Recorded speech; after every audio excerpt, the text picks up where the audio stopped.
Let me open by saying that Season 4's tone is significantly darker than the previous 3 seasons, which honestly is crazy to me. If you would have said that Season 4 would be darker than this guy's death from back in Season 2, I would not have believed you. But Season 4, wow.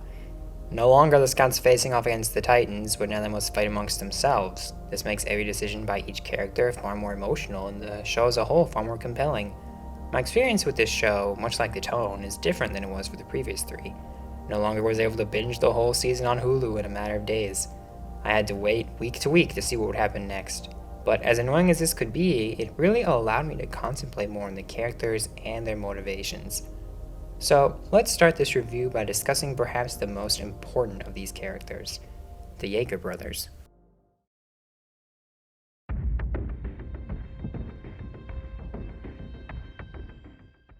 When the scouts finally reached the basement near the end of Season 3, we learned a lot about Aaron's father, Grisha. We saw his sister get killed by Marley and the desire in him to be free of his oppressors that was born from that tragedy. We saw him join the resistance, fall in love, and have a child, Zeke. We then saw Zeke betray his father. The idea was for us to see Zeke as a bad person, as the opposite of Aaron, as one who betrayed his father's mission rather than embracing it. But here in the second last episode of the season, or at least this part of the season, we finally get to see Zeke's side of the story. And yes, I'm skipping ahead to the second last episode, but don't worry, I'll get to the rest. It turns out that Grisha was not as good of a father as we initially thought. He was so absorbed in his desire to free the Eldian people that he forced his son into that plan, and worse, neglected Zeke's desires to bond with his father. In one scene, kid Zeke sees a father playing catch with his son, and rushes home with the hope of doing the same with his dad, only for Grisha to brush him off, saying he needs to study more. In another scene, as Zeke trains to become a warrior, Grisha sees how far behind the other kids Zeke is, and walks away, disappointed, leaving Zeke to do nothing but feel ashamed of himself. But then, a chance meeting with the current Beast Titan, Tom Saver, forgive me for saying that wrong, changes everything. Tom asks Zeke to play catch with him, and the two form a bond, leading Zeke to look up to this man, not Grisha, as his father. And when the military police close in on Grisha, Zeke has no choice but to turn Grisha in, not out of hatred or spite, but rather to protect himself and his grandparents. He's no longer just some enemy tactician, playing both sides. He's so much more than that. He's a man whose father never loved him, whose aunt was mauled to death simply because of her race. And day in and day out, he is forced to bend the knee to tyrants. This one episode took a somewhat intriguing but otherwise simple character and made him the most compelling character in the show. This really is an incredible feat, especially for a show with so many fantastic characters. But Grisha did not learn his lesson with Zeke, did he? He starts all over again, marrying Carla and raising Aaron. He forces his mission upon yet another son, but there's no need to summarize that part of the story. That's just the show. So this season has the two Yeager brothers team up, but before we get into that, I think it's important to point out the reasons why these two come to see the world the same way. Zeke was raised under an oppressive regime and each day was ignored, looked down on, discriminated against, hated. During his entire life, he saw the worst humanity had to offer. Aaron, on the other hand, was raised in a relatively free place. Sure, much like the Eldians on the mainland, Aaron and company were forced to remain inside a wall, but the reasons each group had to do so were entirely different. Like I said, those on the mainland were oppressed, were forced to remain in their district. Those on the island, on the other hand, were inside the wall by choice. They feared the Titans outside, and these Titans made it so that one could only be free in the wall. Before this season, Zeke was never able to fight back against those who forced his people to remain in the walls, but for Aaron, fighting back was the only thing he could do. While Zeke saw the worst of humanity, Aaron saw the worst of nature. At least, that's what he perceived it to be. And then, one after the other, they journeyed to the opposing territory, and after seeing the people, seeing their fight for survival, Zeke and Aaron each come to something. They each gain something that their comrades cannot. Perspective. They see that in reality they are one and the same, a people oppressed, a people hated, a people who have constantly had the worst the world could offer thrown at them. Now, a lot of people seem to have a problem with how the character of Aaron has been handled this season, but personally I think this descent of his character was its natural progression. When he was only 10, he had to kill 2 men. Then he had to watch Titans storm into his home and eat his mother. He spent years hating these Titans, desiring to kill them all, only to eventually learn that they were just oppressed people. He has spent years surrounded by the worst the world has to offer, and given his pre-existing tendencies towards anger and violence, it's easy to see why he betrayed the scouts to team with Zeke. So I really respect that the writers had the guts to make Aaron the way he is in this season, to have Aaron decide that the ends justify Zeke's dark means. No longer will Eldians be forced into a war not of their making.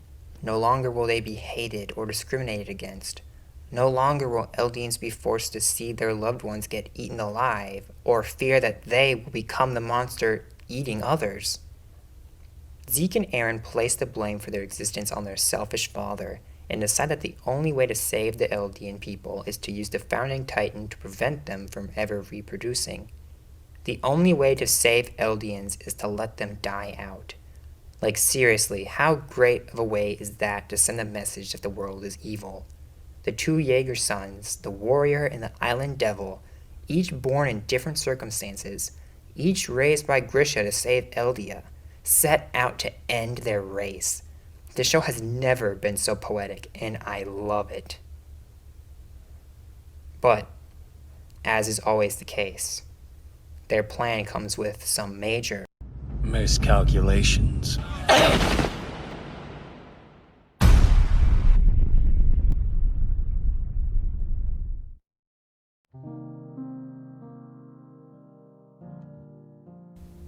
I'll be completely honest, I did not see Sasha's death coming.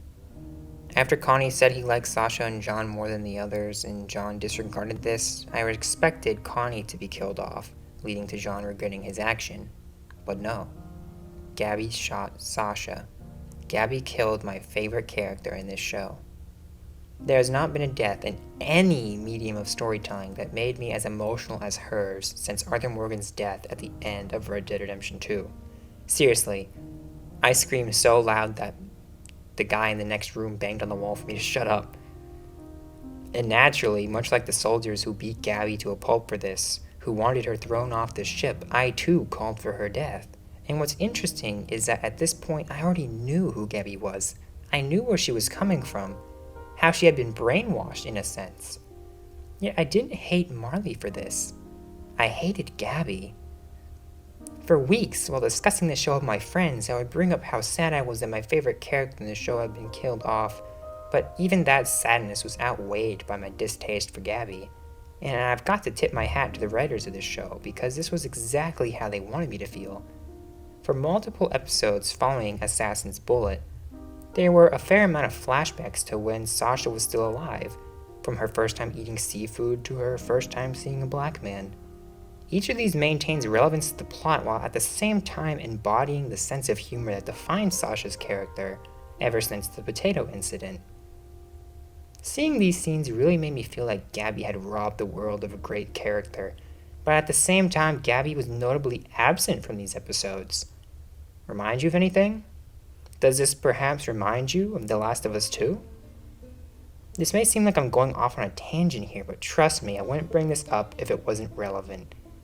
So as you may be aware, the backlash to The Last of Us 2 was monumental, because near the beginning of the game, a newly introduced character kills Joel, everyone's favorite character. I, like everyone else, was heartbroken when that happened, but to be honest, his death is not my issue with the game. Personally, I think he should have died. My problem is with Abby. Now, I got platinum in this game, meaning I played through it twice. So don't go claiming I'm just some hater of the game. I actually played through it. And after spending over 20 hours with the character of Abby, the game failed to make me sympathize with her. For every good act she commits in this game, she does something equally bad. She saves a kid's life, but she also beats a defenseless man to death, slowly and painfully, and kills him right in front of Ellie. She does her part for her community, sure, but at the same time has an affair with a pregnant woman's husband. The problem with Abby is that I was never quite able to understand her character, to see where she was coming from. And thus, like I said, I could not sympathize with her. But there's a difference between how Abby and Gabby are portrayed. They both set off for revenge in a fit of rage, sure, but while Abby's revenge is slow, calculated, and torturous, Gabby's is instantaneous. It's the pull of a trigger. And after she shoots Sasha, Gabby doesn't keep firing. She doesn't take advantage of the shock at Sasha's unfortunate end. She stares at Sasha as she falls to the ground and only reloads her gun after Sasha hits the floor. She hesitates. Falco, of course, steps in to keep her from getting into any more trouble, and the two are arrested. Like I said before, similar to how Abby is not in The Last of Us 2 for quite some time after killing Joel, Attack on Titan steps away from Gabby's story for a few episodes. The viewer has to process what Gabby has done, and the ramifications of it. And during this time, all I could do was want revenge, desire for Gabby to get what she deserved. And in the 11th episode, Deceiver, 3 episodes later, the story returns to Gabby. She and Falco escape prison after she brutally kills the guard, an act that reminds us just how enraged she is at the Scouts, how badly she wants to get revenge on Eren Yeager. I was invested in every scene, not because I wanted to see Gabby get away, and certainly not because I wanted to see her succeed, but because I wanted her to get caught. But then something interesting happens. Falco suggests that Gabby remove her armband in order to blend in. Logically, blending in is the first thing Gabby needs to do in order to get to Eren, but yet she's unwilling to take it off. She holds on to the idea that the Scouts are bad because they aren't trying to redeem their race. To Gabby, her armband is a sign of her moral superiority, a sign that she is doing things the right way. Her rage may be strong, but it is nothing when compared to her dedication to redeeming her people. But then when she arrives at the Browse homestead, she meets simple, kind people. They are the same kind of people she's so passionate about freeing, but they don't wear armbands, so they, like all the others on the island, are evil. They're devils. So she refuses to share a meal with them until Falco forces her to, and as she sits silently, perhaps in the very chair that was once occupied by Sasha, she slowly, her hands shaking while doing so, lifts up her spoon and eats with them. And then Kaya, the girl that Sasha saved from Titans back in Season 2, which was a great touch, by the way.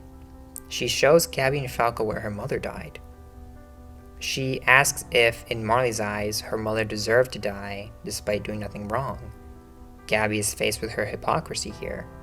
Earlier in the season, when Falco said that Island Devils only attacked because Marley attacked first, Gabby asks him if he saw it happen, using this as an argument to condemn their actions and thereby justify hers. But here, Kaya uses this same argument in defense of her mother, who was killed because of Marley. And when Gabby realizes this, there's nothing she can do but stand there and wait for Falco to once again save the situation. And then, in the best scene of Season 4 thus far, Kaya brings up how she wants to help them get away from their enemies. She wants to do for them what Sasha once did for her. The girl that is helping Gabby wants to be just like the girl Gabby killed. Isn't that ironic? And then they go to the restaurant belonging to Nicolo, the man who found a passion for cooking because of Sasha, a man some thought was in love with her. And everyone closest to Sasha is there. Nicolo, the Browse family, the Scouts even. All the pieces are in place. It's time for Gabby to face her sin. It's time for her to get what she deserves. Nicolo attacks Gabby with a wine bottle, trying to avenge Sasha, but as always, Falco steps in the way to save her, taking the hit instead, and with it, the wine containing Zeke's spinal fluid. Nicolo takes the two to Mr. Browse and offers to let him get revenge for his daughter's death. And as Mr. Browse, Nicolo, and the Scouts all close in on Gabby, debating whether or not to kill her to avenge Sasha, my favorite character, I realized something. I didn't want Gabby to die, because I realized I care about Gabby. I want her to further develop as a character. Whether she sided with Marley or Elodie in the end, I want to see her after all she has gone through to decide who she thinks is right in this war. This show pulled off what The Last of Us 2 failed to do. It got me to like the character who killed the fan favorite. So after Mr. Browse chooses to let Gabby live, Eren enters the building, The man Gabby has fostered so much hate towards, the man she has killed so many in order to reach, sits directly across from her, yet she doesn't say a word. And as she sits alone, she contemplates why this situation has made her so emotional, why she cares about what these devils think of her. And here, when she is finally on the fence, Peak arrives to remind her of her roots. Ending part 1 with this development was perfect, and at least for me, waiting to see which side Gabby will choose will be excruciating. So, we've discussed Zeke, Aaron, and Gabby, 3 characters who have now seen both worlds. We've mentioned how this season takes on the darkness of existence, and how it showcases the humanity of those in Marley, such as Zeke. But all of this plays into the season's primary message: the nature of violence. It's crazy how similar Attack on Titan Season 4 is to The Last of Us 2. Just as both try to get you to sympathize with the enemy, both also send the message that violence is perpetual in nature. And once again, Attack on Titan sends this message better. Just look at the poster for this season and its striking resemblance to the poster for Season 1. Before, Aaron looked up as the Titans destroyed his home, but now that role belongs to Reiner, the one who attacked Aaron and caused the death of his mother. This fact is the reason why Zeke and Aaron come up with the euthanasia plan. This plan, despite the heartbreak it has caused, despite the pain and suffering that will be enacted on others in order to achieve it, has a sense of honor to it. It even moved Armin to tears. Much like Thanos' snap, there is that sense that the perpetrators are trying to do the right thing. A feeling that if morality is relative rather than objective, that Aaron and Zeke would be in the right. Because hate never dies. Marley can oppress its people, but there will always be those like Grisha who push back and force this fight on their descendants. And even good people like Sasha, who choose to spare the innocent, ultimately fall victim to it. Gabby may fight for what she sees as right, but Falco, a good person, paid the price. Just as Mr. Browse said, the world is really just a large forest, and should you stay in it too long, you will eventually be hunted. And this truth, relevant to every aspect of Season 4, is what makes this such a compelling story. And moving forward, this makes each cliffhanger the show ended on all the more exciting to see unfold in Part 2. Because with all of these characters in the forest, who will be the next to fall? This is what will make the many months waiting for Part 2 unbearable, and what will make Part 1 unforgettable. 10 out of 10.